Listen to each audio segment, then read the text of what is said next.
Oh? I didn't think I would see you here. Are these two your friends? Yes. We had the fortune of meeting not too long ago.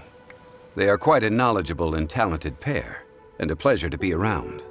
Traveler, we were just discussing the history of Rex Lapis. Would you like to listen? This, good sir, seems not to appreciate the almighty power of the Lord of Geo. As a professional archaeologist, I'm inclined to correct some of his erroneous views. We are discussing the whereabouts of the first Mora. As everyone knows, the Lord of Geo taught the ancient people of Liyue the craft of smelting, creating goods that allowed them to develop trade with the early nations of that time. Today, Liyue holds the sole right to cast Mora in the entire continent of Teyvat.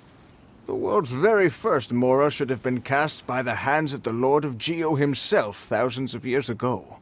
According to my research, as well as my own hypothesis, I believe that this coin of unique historical significance has been passed down secretly through the years as a kind of token. For example, perhaps the Qixing who control the Liyue use it in some kind of unknown ceremony they hold when they come to power. No. My research indicates that the first Mora coin is not such a simple thing. Mora is a catalyst. This we all know. Even today, Mora is used in the mystic arts for its curious properties of weapon enhancement. The world's first Mora would no doubt possess the strongest power. My next historical treatise will boldly expound on the newest findings from my intense decade-long research. That is, that the Lord of Geo used this original Mora as a catalyst to enhance a dagger and a sword. Well, buy the book when it comes out to read the full story. For now, I will only reveal this. The one who finds the dagger shall become supreme in Liyue, and the one who finds the sword may be crowned Liyue's sovereign. I can't say I agree. Let us not speak of the authenticity of the dagger and sword first. But Mora and money came about simply because they are a convenient measure of a contract's value. Rex Lapis just meant for Mora to serve as a catalyst for people to exchange and trade. The world's first Mora is probably just an ordinary coin created by Rex Lapis. As for its fate, the same as all Mora, I suspect. It was simply spent somewhere. I think that Mr. Hanshua's hypothesis seems reasonable. Mr. Zhongli's argument, on the other hand, lacks any evidence. How can you so easily dismiss the Lord of Geo's profound foresight? No, I am not debating right or wrong. I am simply stating a fact. Enough! Do you think you understand the Lord of Geo more than me? I know but little about history, and I wouldn't dare to brag. But discussion is meaningless if everyone has the same opinion, no? Well then, answer me this. Long ago, when Liyue Harbor was being constructed, the Lord of Geo taught the people how to build houses. The model home he used to teach them was completely cast from Mora, correct? That is correct, indeed. Okay, then tell me. Why would the Lord of Geo do something so extravagant, if not because of the mystical power that Mora contains? There's a simple explanation, really. To the god of wealth and commerce, what material is easier to get than Mora?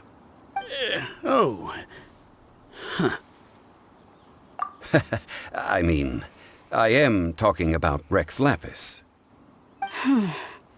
Excuse me, sir. I have some questions about archaeology. Can we find somewhere quiet to chat? I mean, if it's okay with you. Oh, it's no problem at all. But may my friend accompany us? Perhaps they could be of some help. Of course. They can come if that's what pleases you, sir. Let's go.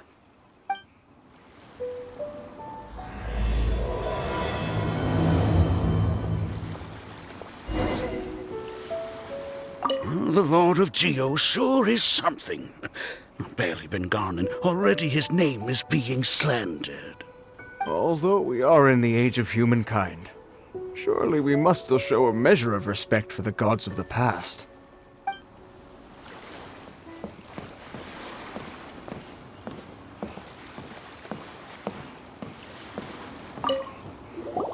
What I'm about to say is a bit disrespectful of the Lord of Geo and would draw a lot of angry looks. So it's best to discuss this somewhere quiet. Your argument just now exhibited acuteness of speech and thought. Most importantly, you don't fall for the boasting and acting of the others. You remain objective. So I have a question for you. Perhaps you will answer differently from other scholars. Do you think that all the gods that the Geo Archon killed were evil? Let's not analyze it in terms of good versus evil. Rex Lapis placed great importance on the integrity of contracts. So any gods he killed certainly must have broken some kind of contract.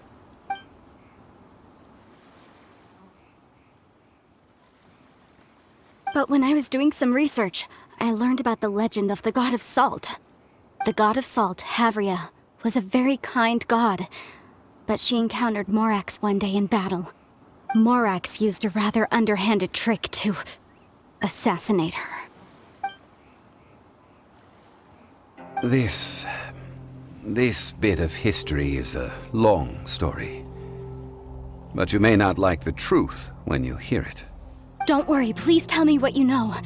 This event, I've already searched for answers for a long time. Quite so. I don't know where to begin. Over here, Mr. Zhongli. I've been looking for you. So you're over here all this time.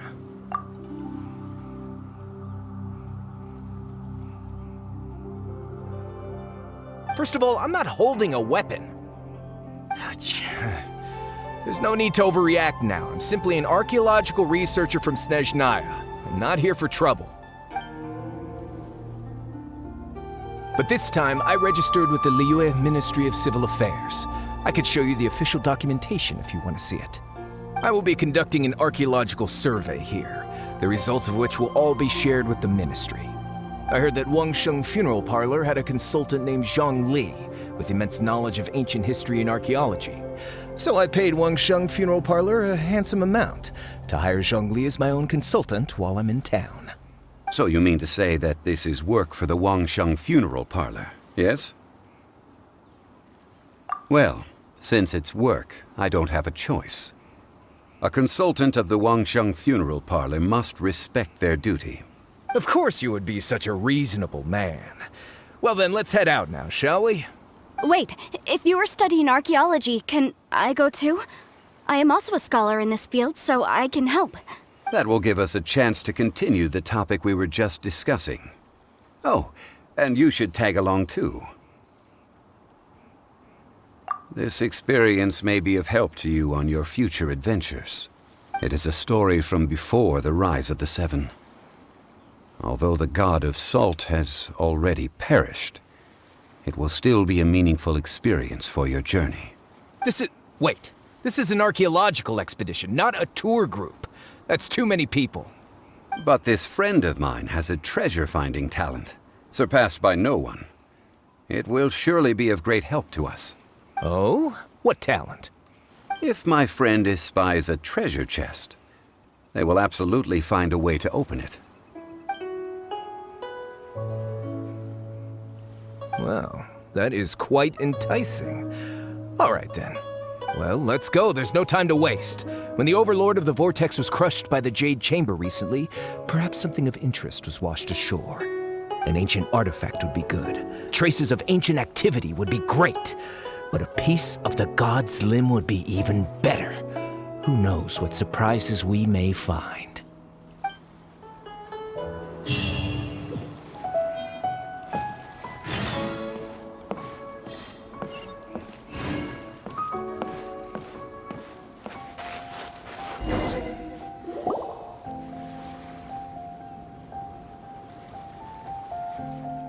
This place looks so ordinary. Can we really find anything valuable here?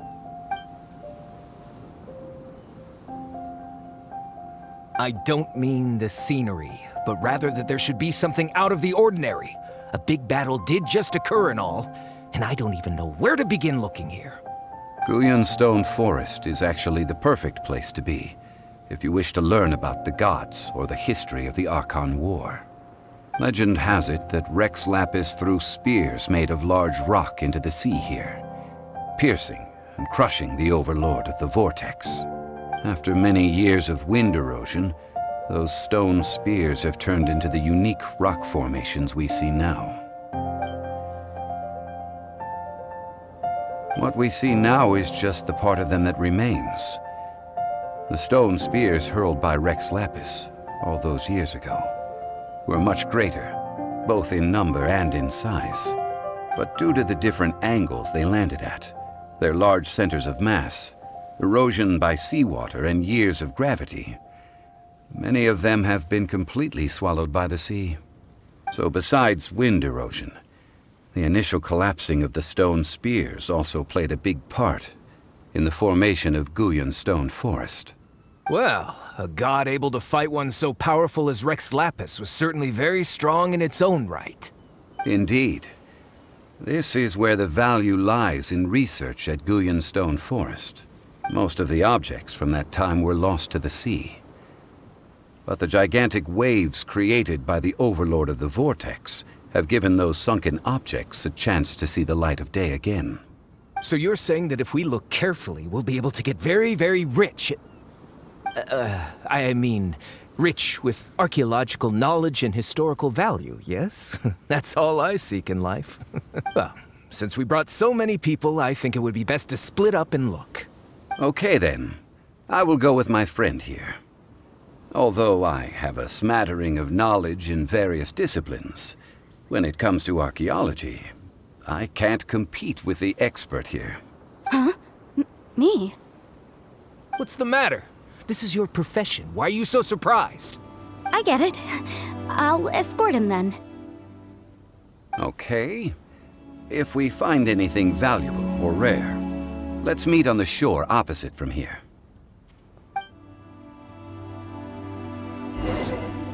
The ancient god probably left behind lots of elemental marks. Following them should make our search much easier.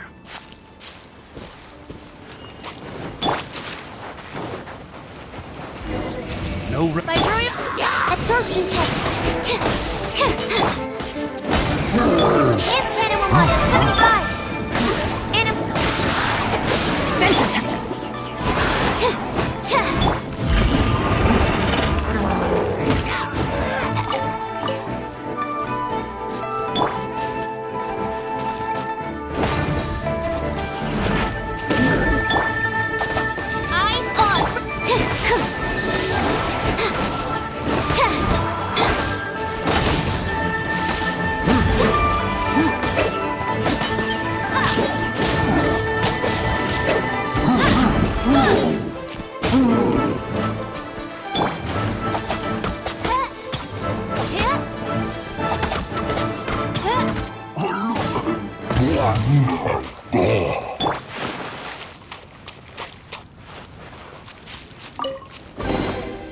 Guyun Stone Forest is a place where a god was defeated, and its remnants still affect the area to this day.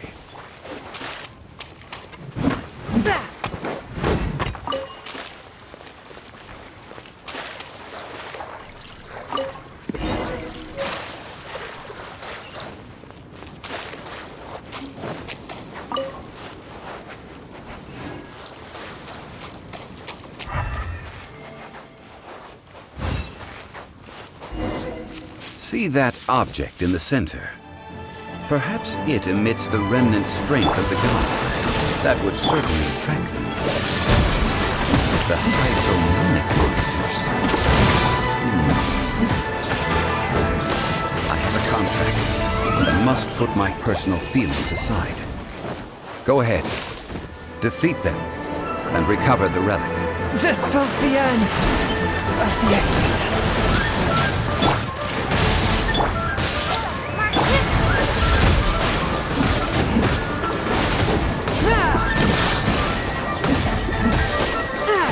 It's just a stone slab. but its design is quite unique. This should be enough to garner some information. Let's head back.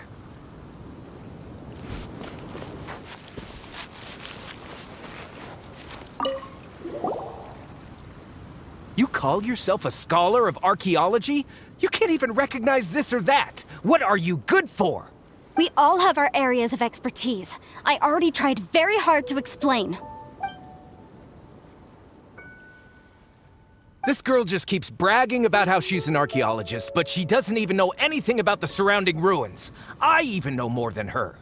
She left me to rely solely on guessing, experience, to find anything valuable to take back. Ugh, what a waste of time. I've just been researching the god of salt, so I'm not familiar with sea relics. Is that so strange?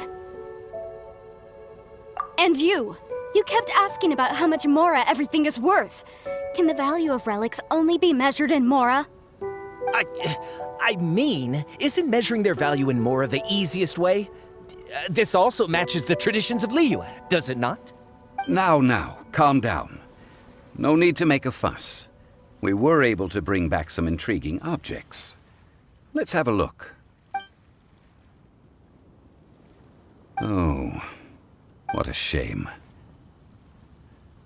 These objects were indeed washed ashore by the Overlord of the Vortex, but they have nothing to do with the god besides being in the vicinity at the time.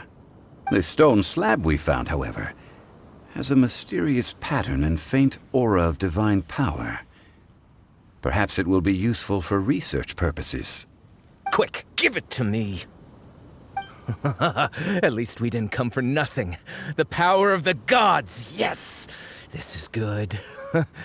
Oh, but these other objects are certainly worth a little something, right? It should be enough to cover the cost of hiring you. It's all mine.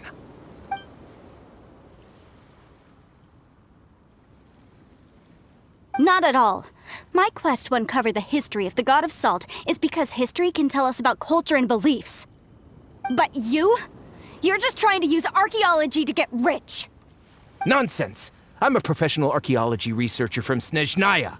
I swear, if I'm lying, may the Lord of Geo strike me down. Oh, by the way, you probably don't want to sell that teacup. Oh? Why's that? That's not an ancient teacup. It's part of Ningguang's collection. It must have fallen here along with the Jade Chamber. So unless you want to mess with the Qixing...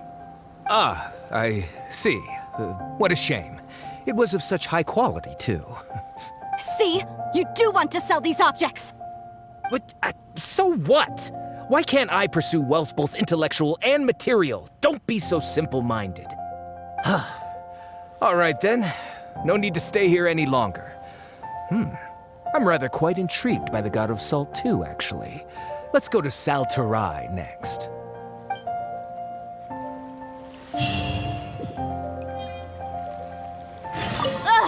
You're simply a money grubber! And what are you, then? All you think about is digging up valuable relics every day.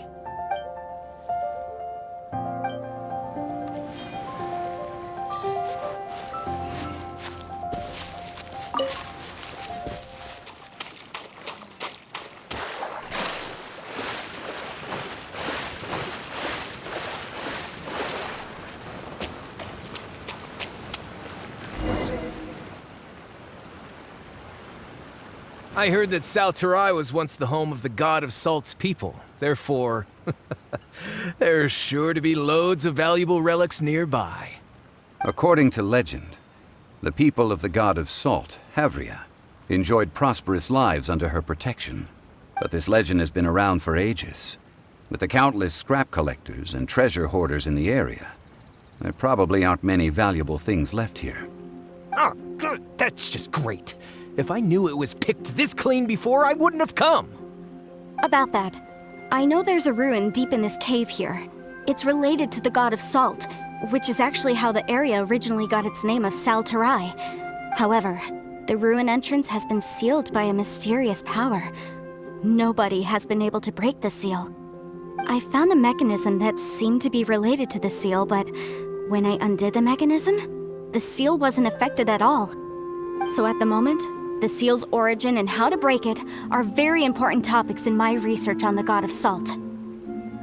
I don't know, there's no concrete evidence, but I'm pretty sure the seal is meant to hide some kind of long-forgotten truth. The God of Salt was a benevolent god, adored by the people, not to mention powerful. She wouldn't have any kind of shameful secrets to hide. So, the one who wants to hide some truth is very possibly her killer, Morax.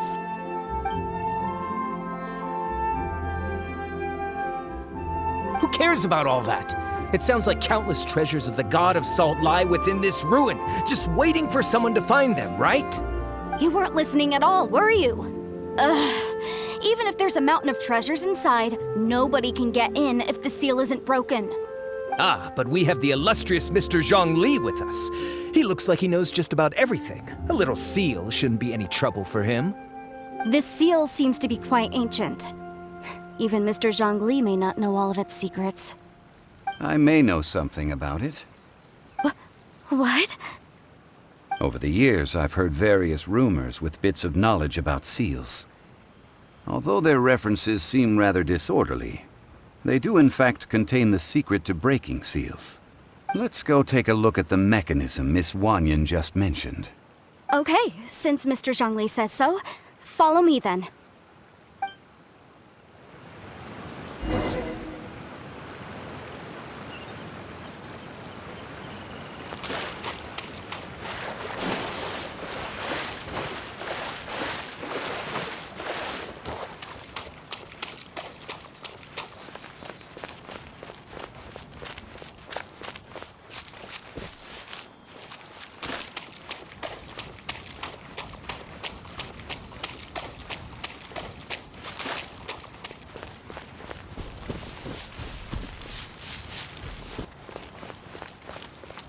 Here it is. There's some debris scattered here that, when put together, look like they definitely had to do with the God of Salt. According to the inscription on the side, if one looks from a certain angle, the secret to the mechanism will be revealed.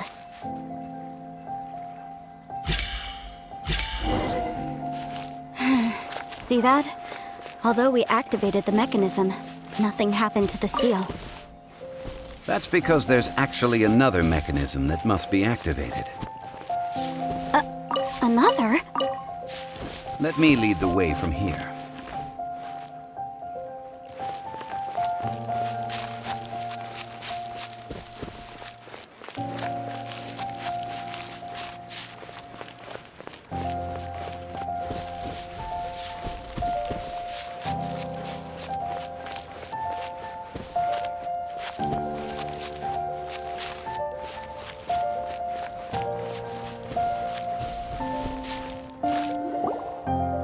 This place seems familiar.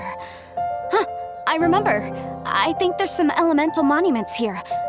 So you're saying they're related to all this?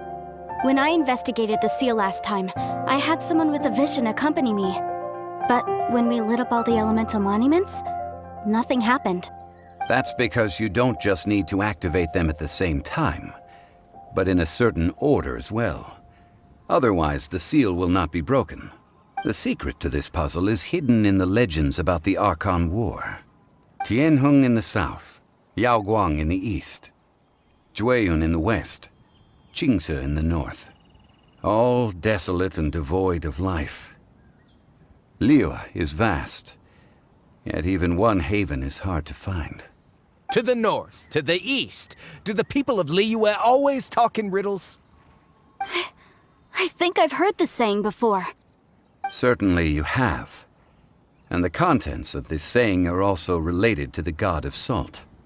To provide a haven for her people, whose lives had been ravaged by the Archon War, this benevolent god searched all across Liyue.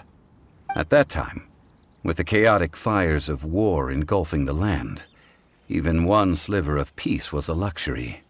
And that haven she eventually found is right here. Today, it is known as Sal Terrae. How sad then. In the end, this peaceful place was destroyed by Morax. Okay, enough with these ancient stories. Now that we have the clue, hurry up and break the seal. Whatever happened doesn't matter as long as we can get inside that ruin. Tianheng in the south, Yaoguang in the east, Jueyun in the west, Qingse in the north. With this clue, you should be able to solve the puzzle.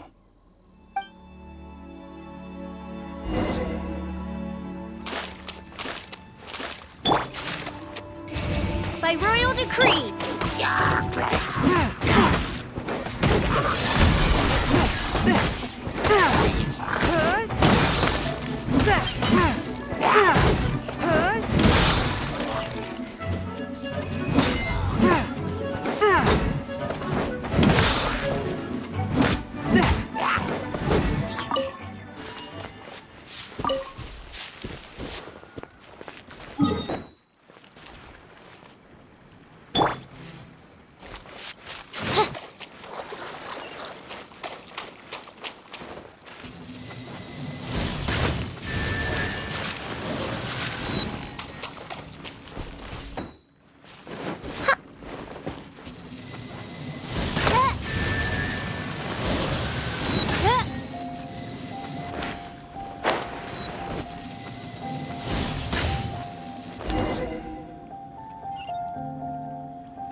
Really was broken! Mr. Zhongli is indeed quite remarkable. It was nothing, really. Now, it's time that people learn the hidden truth lost to time.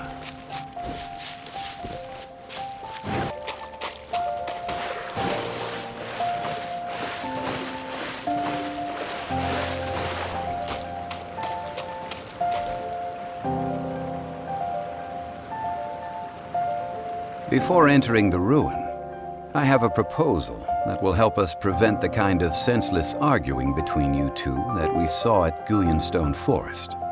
Okay. What is it?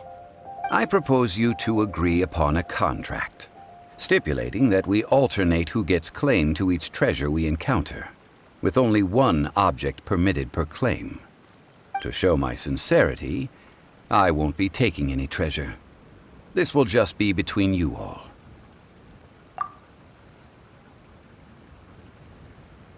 I don't agree. I mean, you want me to split the treasure with this amateur archaeologist? No, absolutely not. I don't agree either. He will only defile the precious relics left behind by the god of salt. I can't accept this. Well then, if the contract is not agreed upon, I will no longer serve as your consultant on this expedition. You will have to rely on your own experience to find whatever treasures are hidden in this ruin, as well as traps. You have the audacity to demand this! Okay then. Even half of the treasure in the long-sealed ruin of the God of Salt should be enough to make a fortune. If you want me to agree upon this contract, so be it. I just have one request, Mr. Zhongli. If we discover the truth behind the God of Salt, you must judge it fairly, even if the truth harms Morax's image. I can accept this arrangement. Well then, let's go.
Are these Statues? No. These are people. Ugh. They were probably followers of the god of salt. How did they become this way? What in the world is hidden deep in this ruin?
Look at this! It's filled halfway with salt. Just looks like a fancy salt holder. Seems like the god of salt was a god lacking in treasures. According to my knowledge, it's no ordinary vessel. Although it is only half full, it is also forever half full. That is to say, it is bottomless. What? You're saying that even if I pour the salt out, the amount inside won't change? Exactly. Able to produce endless salt. The god of salt is powerful indeed. Finally, after all that effort, I've found precious treasure. I claim this as mine. I just need to pour the endless salt into 1,000 or 10,000 bags. I can sell it and make a fortune! Hey! How can you use a relic of the god of salt for such a shallow pursuit? If Mr. Clement wants this salt chalice, then the next object we find will belong to Miss Wanyan, according to the contract agreed upon. Of course, as we agreed. But how can anything be worth more than this rare find? Since we have a contract, it's no use for me to fight with him. Then let's move on, shall we?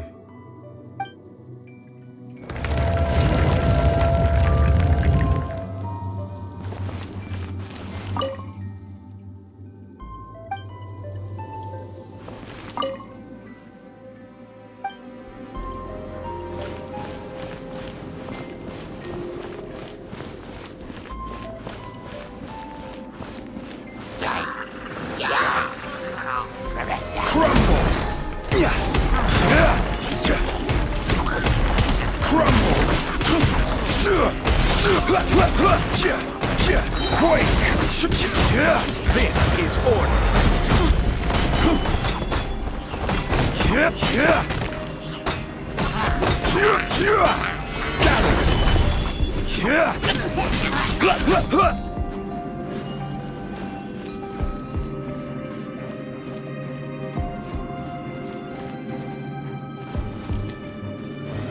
Stabilize!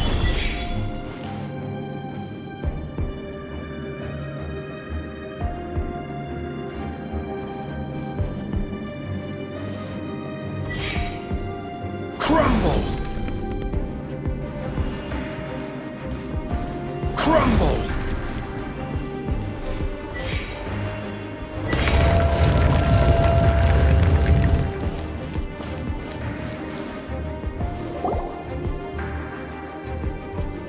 Just a simple ruler. It doesn't look to be worth anything. This, if I remember correctly, this is some kind of measuring tool. Indeed. But the god of salt imbued it with another power. When you stick this ruler in the ground, the surrounding area will become covered in salt, much like a rising tide covers the earth. The deeper it is stuck in the ground, the more salt will appear. It is essentially a bumper harvest of salt. What? That's even better than the salt chalice! Well then, according to our contract, the salt ruler goes to Miss Wanyan. No, unacceptable. I paid for and organized this entire expedition. Why should I get the short end of the stick? And this girl has been useless. Why would she get anything?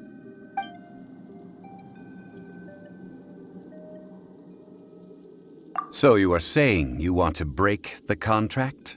So what if I break it? Now that I've seen how the mechanisms in this ruin work, I no longer need you. Let's not forget who hired who here. Why should I let you make the rules? Because you agreed to a contract. Rex Lapis once said, "Ones who break their contracts shall suffer the wrath of the rock." That is one of your Liyue gods. I am from Snezhnaya. I will suffer the wrath of the rock.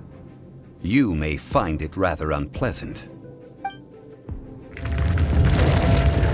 Pay your dues. Stand clear! Animal hyperspace! Shadow Raven! Let night fall!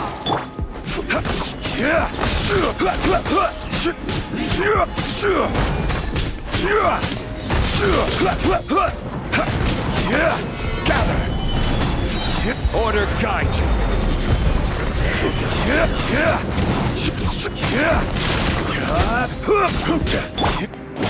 Everybody stand back!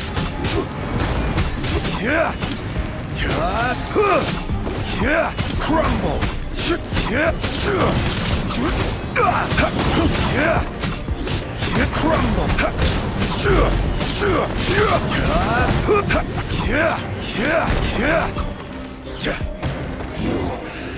Stabilize.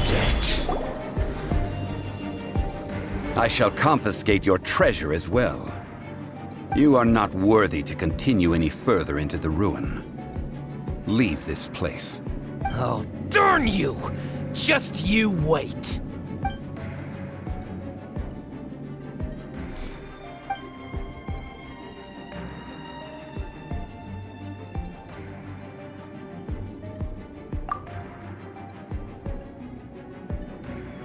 Clement's wrongdoing stemmed from greed, yes.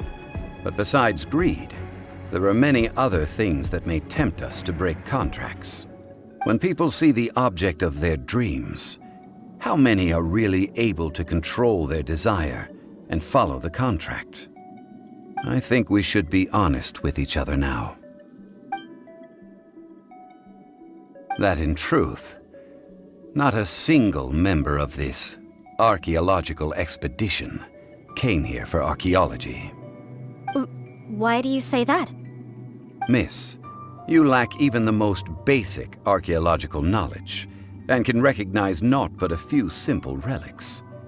However, you are an expert when it comes to anything regarding the god of salt.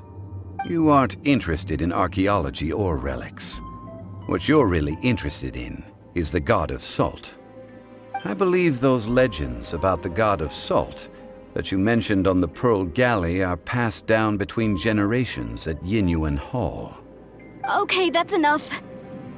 Sir, you are indeed a man of great knowledge and talents. I seem to have been right to seek you out once I plucked up my courage. You're right. I'm not a scholar of archaeology. I come from one of the 8 trades under the jurisdiction of the Chising, Yinyuan Hall of the salt industry. Our ancestors were those protected by the god of salt all those years ago, when the Archon War engulfed the land in chaos.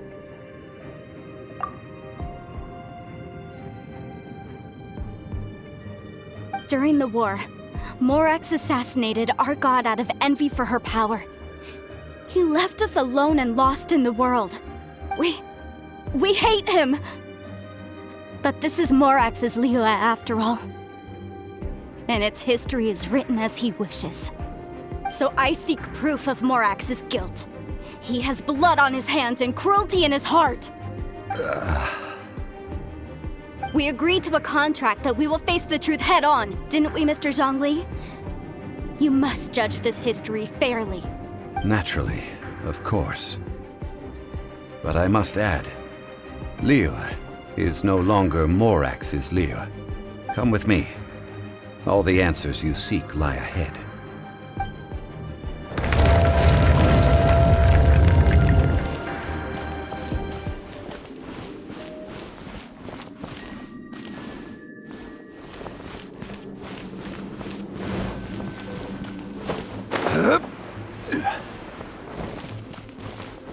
Quake!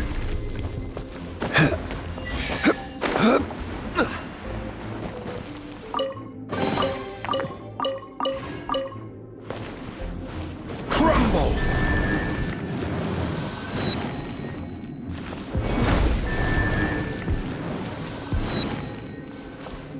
Crumble!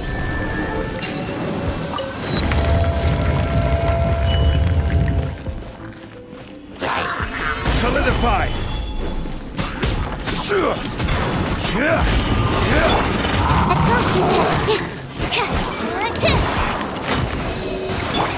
Oz, reveal thyself! One with the blade. Crumble!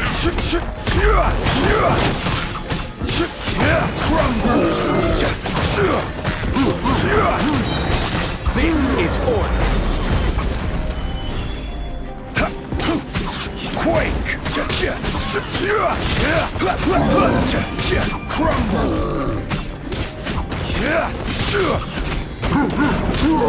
Stabilize!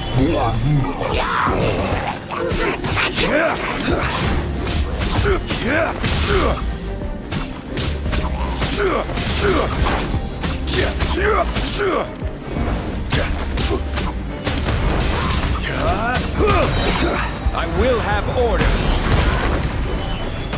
Solidify!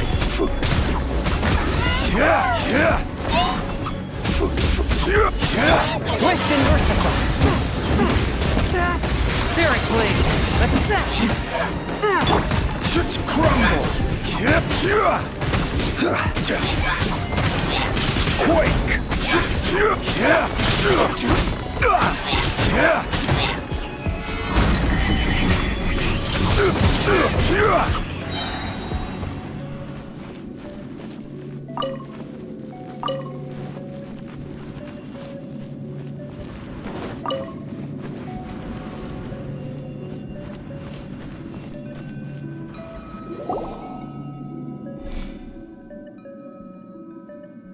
This is a sword? Aha! It's a broken sword! This is proof! This proves that the god of salt had to fight back against the evil Morax. But sadly, she was defeated. The power of this sword surely is much greater than that of the Salt Chalice and Salt Ruler. If we can repair the sword, then we can show the world the mighty power of the god of salt.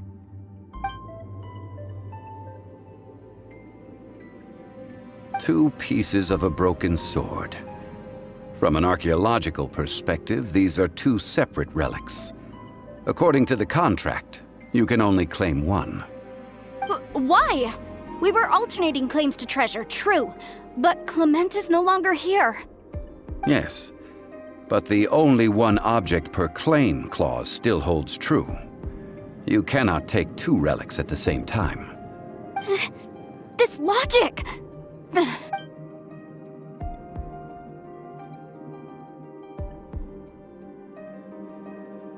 When there's a contract, nothing can be allowed to slide.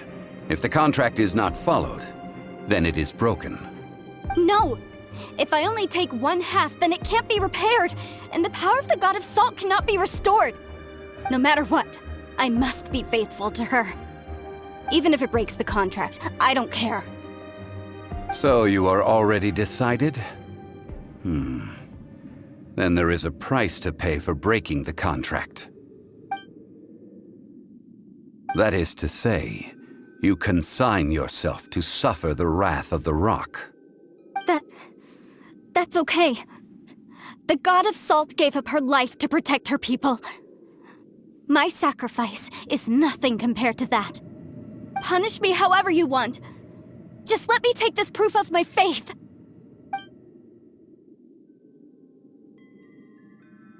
Perhaps that punishment would be easier for her. But, as punishment, I will tell you the truth. Huh? The truth? You mean the truth is my punishment? Yes.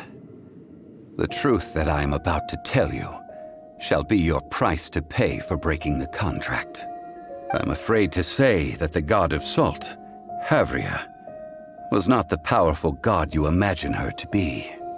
Rather, she was a small and weak god who yielded to all other gods. When it came to war, she lost, never able to win a seat among the seven. What? During the Archon War, the gods of this world used all their strength and cunning to vie for control of Tevat. But Havria instead chose to flee. She thought that by giving up before a fight could start, she could save herself and her people from the war. However, during such a long war, there is no end to the advances of aggressors. After making countless concessions, Havria lost all of her lands, until only one small haven remained. No. No! It can't be so. In her last days, she had not even a single blade to defend her people with. Not even a single blade? Then... this sword... This sword is not a relic belonging to the god of salt, but is instead the murder weapon used to kill her. Murder weapon? No! That's not true! That can't be true! You're trying to test my faith in the god of salt! As I said before, I only state the facts. Preposterous! You are a follower of Morax! Don't try to trick me!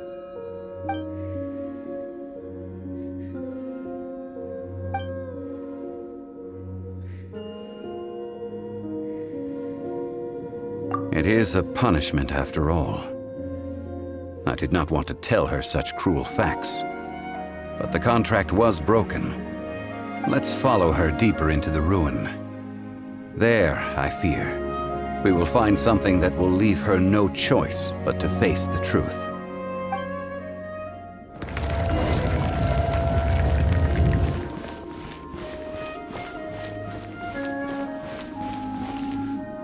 Salt and betrayal.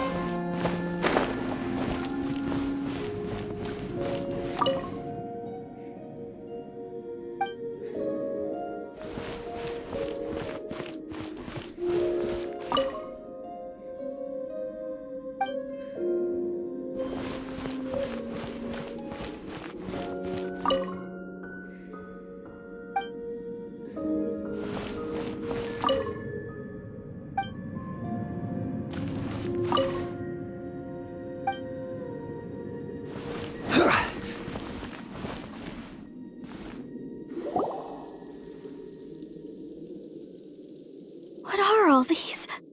What did they see? What did they do? What happened? Since you do not trust me, let us continue onward. That which lies beyond this door will show you all that happened back then.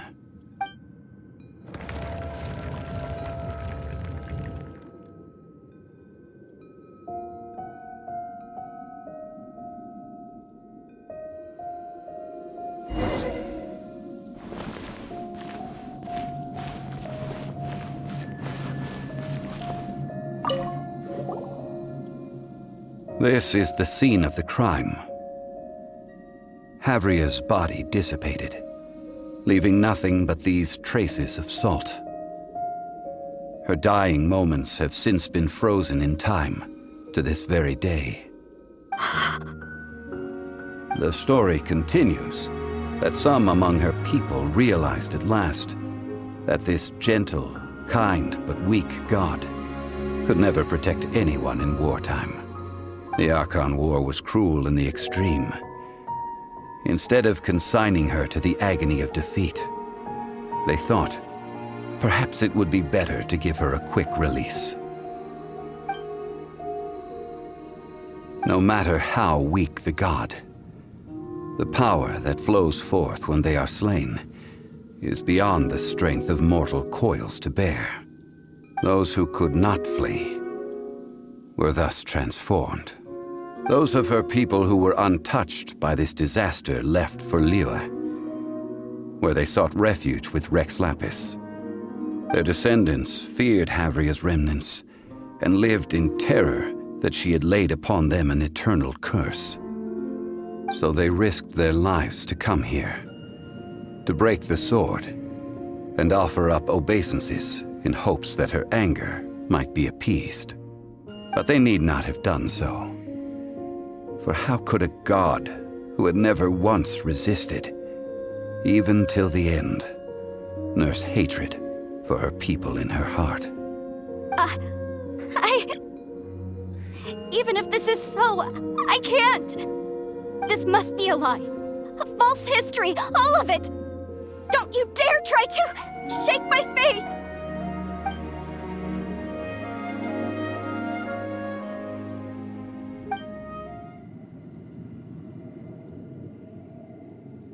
This is the price she must pay. Yet I would not call it a bad thing. Judging by how she appeared, I fear that she will struggle for a time. But even if she may not escape that struggle immediately, simply recognizing the truth is good enough for now. Indeed, in ages past, Havria's story served as a warning to me as well. Faith in a god who has already passed will do you no good. So it is for Havria. And so it is for Morax also. All right then. Now, would you like to accompany me in taking a trip to Guyanstone Forest?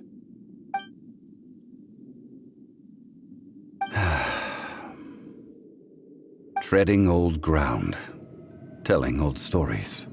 One cannot help but be reminded of old acquaintances.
Now, I mentioned before that many gods of old have been sealed beneath the Guyanstone Forest.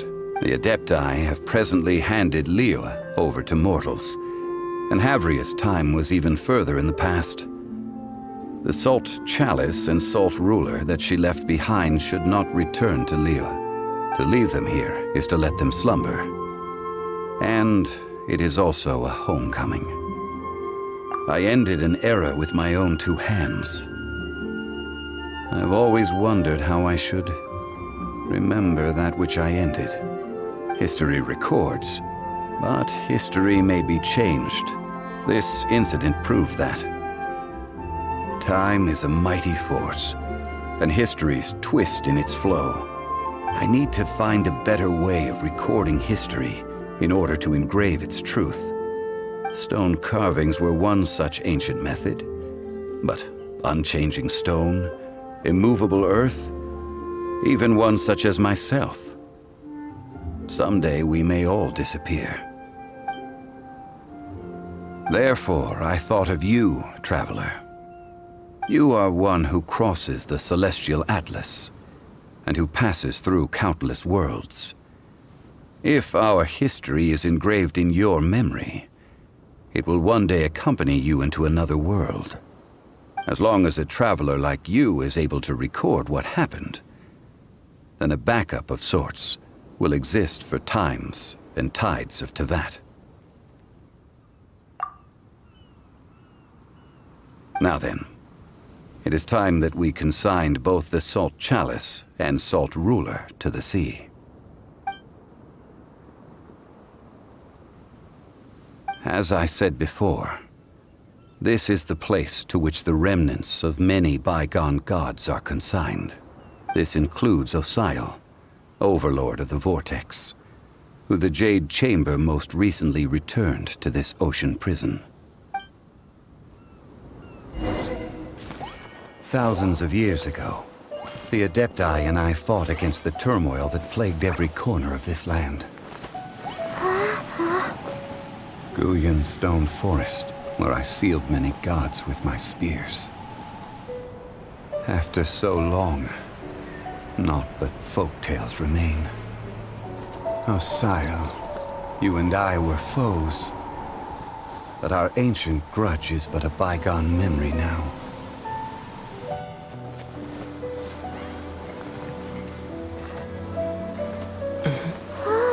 May that which Havria has left behind be yours to subsume.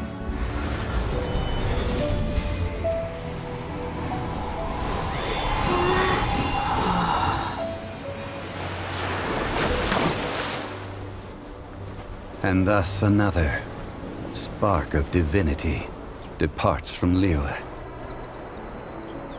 My legacy shall now be left to those who come after to debate.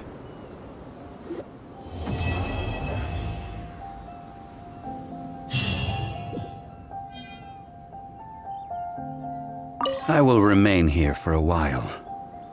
I fear that moments of reminiscence like this can only grow fewer. We did not measure right and wrong during the days of the Archon War in the same manner as we do today. Of course, as I am now, I only wish that she could have lived in a gentler time. Of course, as I am now, I will remain here for a while. I fear that moments of reminiscence though the Salt Chalice and Salt Ruler do have power in their own right, they are nothing before Osial. If a day comes when he should recover his strength and return, I believe that even so, he will be defeated once more.